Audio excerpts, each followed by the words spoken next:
Bonjour à tous. Je suis Madame Zmorda Rahmouni Aouni, enseignante au lycée El Jawhara Sousse, encadrée par Madame l'inspectrice Leila Romdan. J'ai le plaisir de vous rencontrer pour présenter une leçon en économie.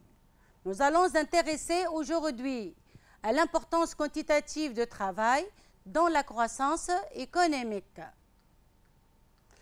Commençons d'abord par présenter notre sommaire. On est dans la partie 1 du programme qui est la croissance économique et ses facteurs. Cette partie comprend 2 chapitres. Le premier consiste à la croissance économique. Le deuxième correspond aux facteurs de la croissance économique. Et dans ce chapitre 2, on va traiter les 2 facteurs de croissance économique qui sont le travail et l'investissement. Donc, on va voir comme section 1 de ce chapitre 2 qui est la contribution du travail à la croissance économique. Là, on va voir comme grand 1 l'importance quantitative du travail dans la croissance économique. Passons maintenant à définir un élément fondamental dans l'économie qui est la croissance économique. Vous savez bien que la croissance économique peut être définie comme étant l'augmentation durable des richesses créées d'un pays accompagnée des mutations des structures économiques. Donc on peut dire aussi que la croissance économique qui se traduit par l'amélioration des performances économiques pendant une longue période résulte d'un ensemble de facteurs tels que le travail et l'investissement.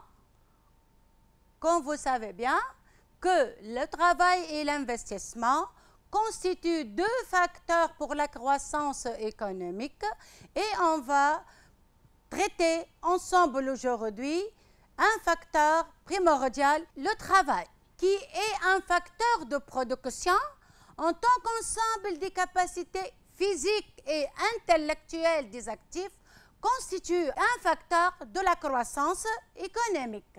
Maintenant, pour traiter ce phénomène, on doit le définir. Donc, le travail se définit comme étant l'ensemble des efforts physiques et intellectuels fournis par les travailleurs en vue de produire des biens et services en contrepartie d'une rémunération pour que ce travail soit productif. Pour traiter l'importance quantitative du travail dans la croissance économique, on se demande de quoi dépend la quantité du travail disponible dans une économie.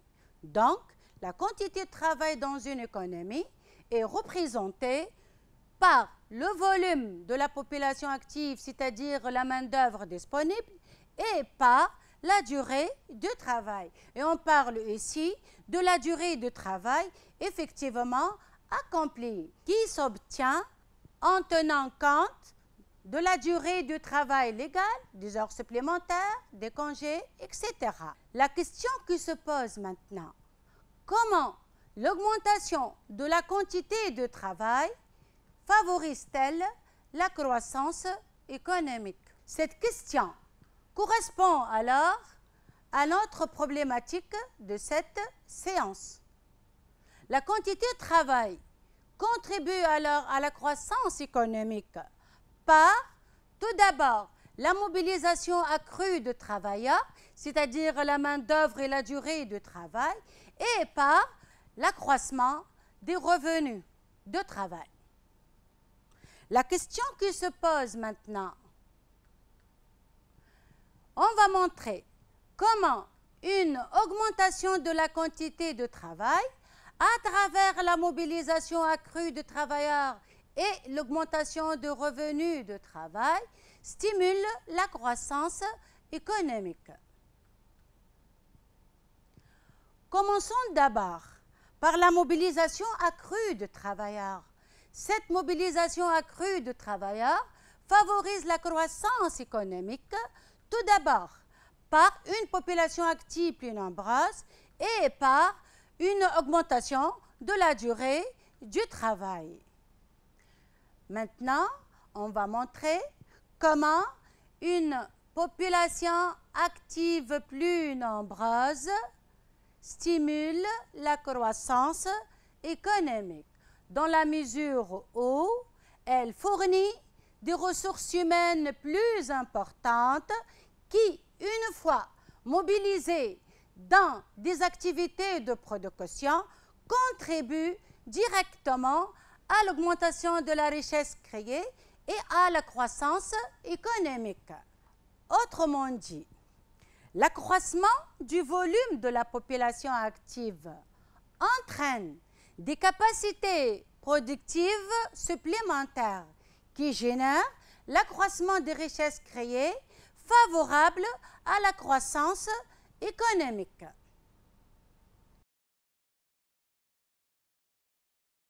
Maintenant, on va expliquer le bilan adressé à la population active plus nombreuse qui stimule la croissance économique.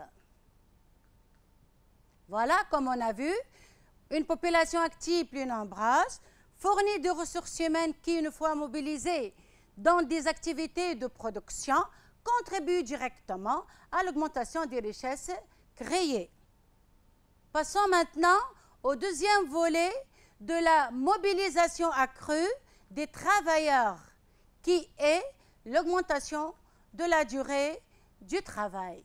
Donc, l'augmentation de la durée du travail traduit une augmentation du nombre d'heures travaillées par tête, c'est-à-dire que l'ouvrier va effectuer plus d'heures de travail, suite par exemple à des heures supplémentaires. Donc, cette augmentation du nombre d'heures travaillées par tête génère tout d'abord une augmentation de la quantité de travail disponible dans une économie. C'est un effet direct sur la quantité du travail, ce qui génère l'augmentation de la production favorable à la croissance économique. De même, l'augmentation de la durée de travail qui traduit par l'augmentation du nombre d'heures travaillées par tête entraîne un allègement du coût pour les entreprises, suite à une meilleure répartition des charges sociales sur un plus grand nombre d'heures travaillées. Dans ce cas, le coût horaire diminue, c'est-à-dire les prix vont aussi diminuer, ce qui renforce la compétitivité prix des entreprises, permettant tout d'abord l'augmentation de la demande. Et cette hausse de la demande incite les entreprises à investir de plus et produire davantage. Donc, la production augmente, ce qui favorise la croissance économique. En outre, l'augmentation du nombre d'heures travaillées par tête génère aussi un avantage pour les travailleurs, c'est-à-dire les salariés, sous forme d'une augmentation des salaires qui améliore leur pouvoir d'achat. Cette amélioration de pouvoir d'achat génère une augmentation de la demande qui stimule la production et par conséquent la croissance économique. Voilà maintenant la récapitulation concernant l'augmentation de la durée du travail. Donc, cette augmentation du nombre d'heures travaillées par tête favorise la croissance économique, tout d'abord par l'augmentation de la quantité de travail disponible dans une économie, puis par l'allègement de coûts pour les entreprises qui génèrent une baisse des prix qui améliore leur compétitivité, donc la demande augmente et la production augmente, et enfin par l'augmentation des salaires pour les salariés. Donc lorsque les salaires augmentent, comme on a dit d'avant, que les salaires augmentent, le pouvoir d'achat augmente, la demande aussi va augmenter, ce qui génère l'accroissement des richesses créées favorable à la croissance économique. Passons maintenant à montrer que l'augmentation de la quantité de travail stimule la croissance économique par la mobilisation accrue des travailleurs. comme on a vu, une population active plus nombreuse fournit de ressources humaines, etc.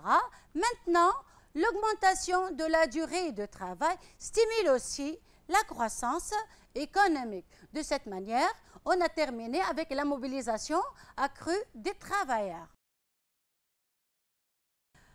Maintenant, on va poser la question pour dire que l'augmentation de la quantité de travail favorise la croissance économique non seulement par la mobilisation accrue des travailleurs, mais également par l'accroissement des revenus du travail.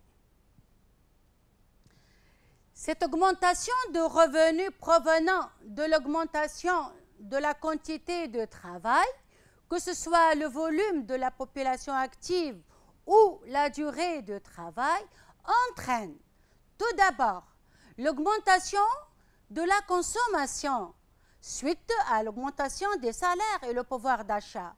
Cette augmentation de la consommation stimule la demande et par conséquent, on a une augmentation de la production qui favorise la croissance économique. De même, l'augmentation de revenus de travail suite à l'augmentation de la quantité de travail génère une augmentation de l'épargne.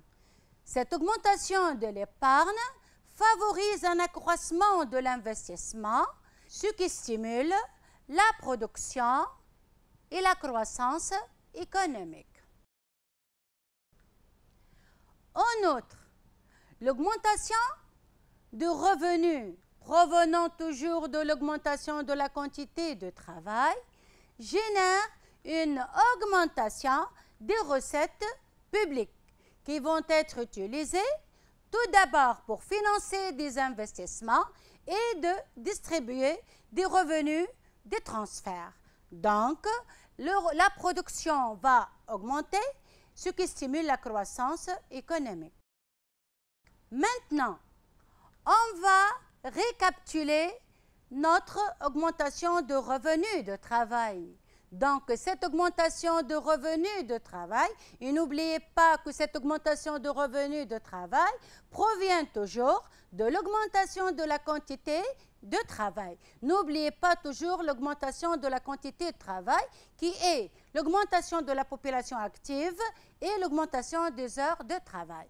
Donc, cette augmentation de revenus de travail génère une hausse de la consommation, plus de l'épargne, plus de recettes publiques. Donc, cette augmentation de la consommation stimule la demande, l'épargne et le financement des investissements, ainsi les recettes publiques sont utilisées pour, comme on a dit, pour le financement des investissements publics et la distribution des revenus de transfert, ce qui génère enfin la croissance économique. Voilà alors notre bilan adressé à l'augmentation de la quantité de travail à travers la mobilisation accrue des travailleurs et l'augmentation de revenus de travail stimule la croissance économique. On a vu déjà les deux principales idées concernant la mobilisation accrue de travailleurs et voilà aussi l'idée principale concernant l'augmentation de revenus. Donc voilà notre tableau qui récapitule toutes les idées. Donc on a dit que l'augmentation de la quantité de travail stimule la croissance économique par tout d'abord la mobilisation accrue de travailleurs et ce par une population active plus nombreuse qui génère des capacités productives supplémentaires, une augmentation de la durée de travail qui entraîne une augmentation de la quantité de travail et baisse du coût des entreprises et augmentation des salaires pour les salariés. De plus, une augmentation de revenus de travail qui entraîne la hausse de la consommation, l'augmentation de l'épargne et la hausse des recettes publiques, ce qui génère finalement la croissance économique. Voilà, chers élèves, on peut retenir alors que l'augmentation de la quantité de travail à travers la mobilisation accrue des travailleurs et les revenus de travail stimulent la croissance économique. Pour la mobilisation accrue, voilà les deux idées. On a vu qu'une population active plus nombreuse stimule la croissance. La même chose que l'augmentation de la durée de travail, ce qui favorise alors un accroissement des richesses créées et une croissance économique. Merci, chers élèves, pour votre attention et bon courage.